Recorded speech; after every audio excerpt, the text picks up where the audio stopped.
प्रिय विद्यार्थियों, आज हम पढ़ेंगे परंपरागत राजनीतिक विज्ञान का क्षेत्र। किसी भी विषय के क्षेत्र से हमारा आशय इस बात से होता है कि उस विषय के अंतर्गत हम किन किन बातों का अध्ययन करेंगे, अर्थात उसकी विषय वस्तु क्या होगी। जिस तरीके से हमने उसकी परिभाषा, राजनीतिक विज्ञान की परिभाषा के परंपरागत दृष्टिकोण में देखा कि हर एक जो विद्वान है या अलग अलग जो विद्वान हैं वो अलग अलग तरीके से राजनीतिक विज्ञान को परिभाषित करते हैं, वैसे ही राजनीतिक जो विज्ञान है उसके क्षेत्र के बारे में भी अलग अलग विचारकों के अलग अलग मत हैं। लेकिन फिर भी कुछ मुख्य मत हैं जिनके आधार पर हम ये कह सकते हैं कि राजनीतिक विज्ञान की जो विषय वस्तु क्या हो सकती है। तो निम्नलिखित चीज़ें हैं जो राजनीतिक विज्ञान की विषय वस्तु में प्रमुखता रखती हैं या जिनको हम राजनीतिक विज्ञान की विषय वस्तु मानकर सामान्य रूप से उनका अध्ययन करते हैं। सबसे पहले इसके अंदर आता है मानव का अध्ययन। राजनीतिक विज्ञान के अंदर मानव जीवन का अध्ययन किया जाता है, लेकिन संपूर्ण मानव का अध्ययन इसके अंदर नहीं किया जाता, वरन राज्य संस्था से जो भी संबंधित है या उसी के संदर्भ में हम मानव का अध्ययन करते हैं। राज्य के नागरिक समाज द्वारा स्वीकृत और राज्य द्वारा लागू किए गए अधिकारों का उपभोग करते हैं तथा राज्य के नागरिक होने के नाते व्यक्ति के राज्य के प्रति कुछ उत्तरदायी होते हैं।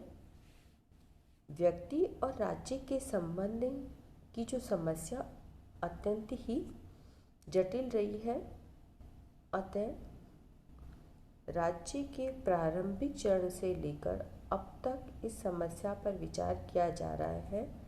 राजनीतिक विज्ञान के अंतर्गत व्यक्ति के अधिकार, राज्य के प्रति उसके कर्तव्य और व्यक्ति और राज्य के पारस्परिक संबंधों के संचालन के आधारभूत सिद्धांतों और तथ्यों का अध्ययन हम इसके अंतर्गत करते हैं। दूसरा इसके अंदर हम करते हैं राज्य का अध्ययन।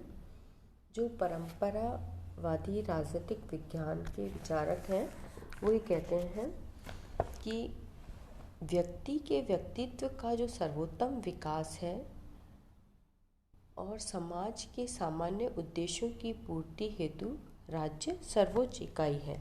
मतलब बहुत सारे जो संगठन हैं वो मानव के विकास में अपनी भूमिका निभाते हैं, लेकिन राज्य उनके अंदर सबसे सर्वोच्च इकाई मानी जाती है।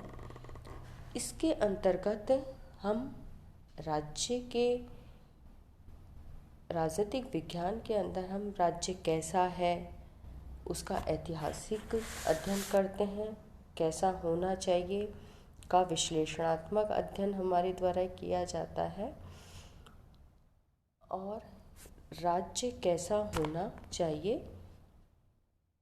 इसका हम राजनीतिक और नैतिक परिकल्पना बनाते हैं। तो इसके अंदर हम सबसे पहले जो लेते हैं राज्य के अध्ययन के अंतर्गत राज्य के अतीत का अध्ययन, कि वर्तमान जो राज्य है उसको समझने के लिए हमें उसके भूत को जानना आवश्यक होगा। इसके अंतर्गत हम राज्य की उत्पत्ति का अध्ययन करते हैं कि राज्य जो वर्तमान जो स्वरूप है वो उसने किस तरीके से प्राप्त किया।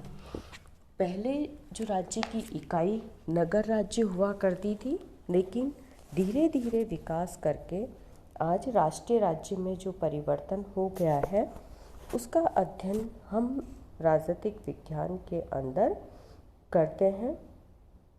जिस तरीके से राज्य का रूप बदला है उसी तरीके से राज्य जो संबंधित मनुष्य के राज्य की उत्पत्ति के बारे में विचार भी बदले हैं व्यक्तियों के। प्राचीन काल में राज्य और उसकी आज्ञाओं को देवीय समझा जाता था, लेकिन वर्तमान में राजनीतिक विषयों के अनुसार राज्य की प्रभुत्व शक्ति किसी एक व्यक्ति या एक श्रेणी में न होकर सर्वसाधारण जनता के हाथ में है। राज्य के अतीत के बाद हम करते हैं राज्य के वर्तमान का अध्ययन। ऐतिहासिक विकास के परिणाम स्वरूप वर्तमान समय में राज्य एक विशेष स्वरूप को प्राप्त कर चुका है, जिसे राष्ट्रीय राज्य कहा जाता है। आज की स्थिति में हम राष्ट्रीय राज्य मनुष्य का सर्वोपरि या सर्वोत्तम या सर्वश्रेष्ठ समुदाय है और अन्य कोई भी समुदाय इसकी प्रतिस्पर्धा नहीं कर सकता।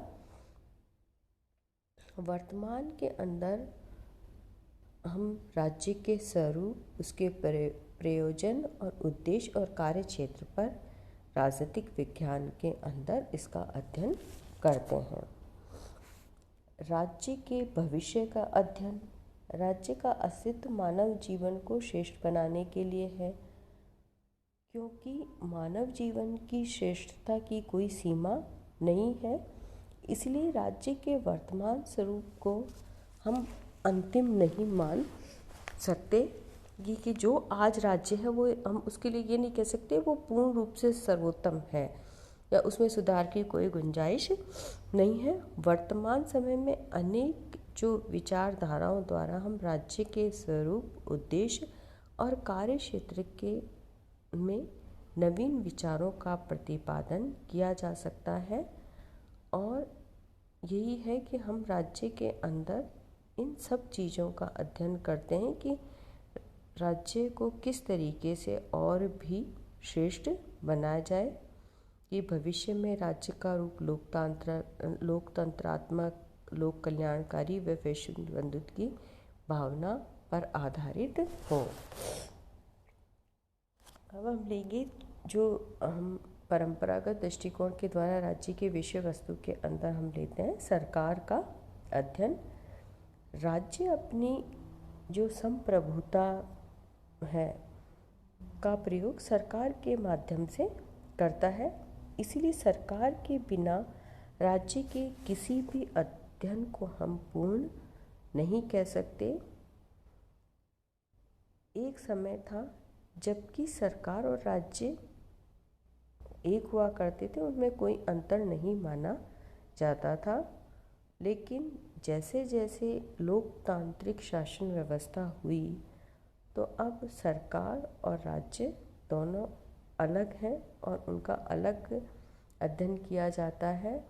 जो भी सरकार के अंग हैं उनका अध्ययन इसके राजनीतिक विज्ञान में हम करते हैं, उसके जो विभिन्न प्रकार हैं उनका अध्ययन करते हैं, उसके संगठन आदि सब राजनीतिक विज्ञान की विषय वस्तु के अंतर्गत आते हैं। चौथा जो इसके अंदर विषय वस्तु में लिया जाता है स्थानीय, राष्ट्रीय और अंतर्राष्ट्रीय समस्याओं का अध्ययन।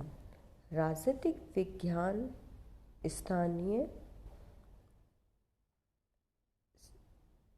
राजनीतिक विज्ञान के अंदर जो स्थानीय स्वशासन का विशिष्ट महत्व है। नगर, गांव और शहर सभी क्षेत्रों में स्थानीय समस्याओं का निराकरण वहाँ के लोगों के सहयोग से ही किया जा सकता है। अतः स्थानीय संस्थाओं की कार्य प्रणाली का अध्ययन, इसमें नागरिकों का सहयोग जैसे विषय राजनीतिक विज्ञान के महत्वपूर्ण अंग हैं। आधुनिक जो राज्य है मूलतः राष्ट्रीय इकाई है और स्थानीय स्वशासन की समस्याओं के अध्ययन राष्ट्रीय जो पृष्ठभूमि में ही किया जा सकता है। अतः राष्ट्रीय समस्याएं भी हमारे अध्ययन का मुख्य अंग है। वैज्ञानिक प्रगति के साथ आज संपूर्ण विश्व एक इकाई बन गया है और अंतर्राष्ट्रीय समस्याओं का राष्ट्रीय स्थिति पर प्रभाव पड़ता है। आज के राजनीतिक शास्त्रियों द्वारा इस बात पर निरंतर बल दिया जा रहा है या विचार किया जा रहा है कि अंतर्राष्ट्रीय जो स्तर की जो समस्याएं हैं उनको भी राजनीतिक विज्ञान के अंदर शामिल किया जाए कि किस तरीके से उन समस्याओं का समाधान किया जाना चाहिए। ये सारी चीज़ें राजनीतिक विज्ञान की विषय वस्तु के अंदर आ जाती हैं। स्थानीय से लेकर अंतर्राष्ट्रीय स्तर तक की जो समस्याएं हैं वो राजनीतिक विज्ञान की विषय वस्तु मानी गई हैं। धन्यवाद।